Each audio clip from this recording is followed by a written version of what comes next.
అల్లుడితో సహా కాంగ్రెస్లోకి మల్లారెడ్డి. సీఎం సలహాదారు సురేందర్ రెడ్డితో 3 గంటలు చర్చ. 1,00,000 మందితో కాంగ్రెస్ పార్టీలో చేరతానని ఆఫర్. అల్లుడు కాలేజీలో కూల్చివేతలు ఆపించాలని వేడుకోలు. అందులో తాను తలదూర్చలేనన్న వెం నరేందర్ రెడ్డి. మొత్తానికి చూసిర్రుగా, అవినీతి బండారం బయటకు వస్తే పార్టీలు మారడానికి జంపు జలానీలుగా మారిపోతారు. ఈనాడన్న చాలా క్లియర్గా రాసిండు, అయ్యయ్యో మా అల్లుడి కాలేజీలో కూల్చివేతలు నాపని, అందుకే పాక్షికంగా చేసి వదిలేసినట్టున్నారు. వీళ్ళు కూడా మల్లారెడ్డిని బెదిరించే ప్రయత్నం చేసినట్టున్నారు. కొంచెం కూల్చినాం అనుకో ఇక మల్లారెడ్డి ఈకు ఎమ్మటే వచ్చేస్తాడు.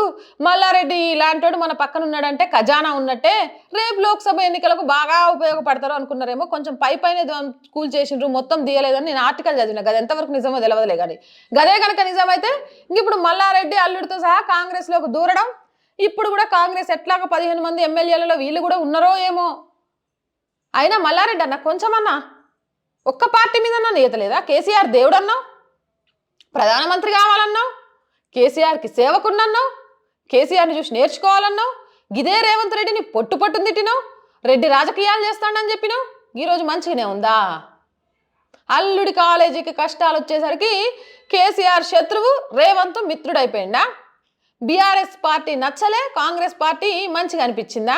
అంతేలే, ఆ బెల్లం చుట్టూ ఈగలన్నట్టు అధికారంలో ఎవరు సుంటే వాళ్ళ సుట్టే ఇలాంటి నాయకులు అనడంలో అతిశయోక్తి లేదనుకుంటా.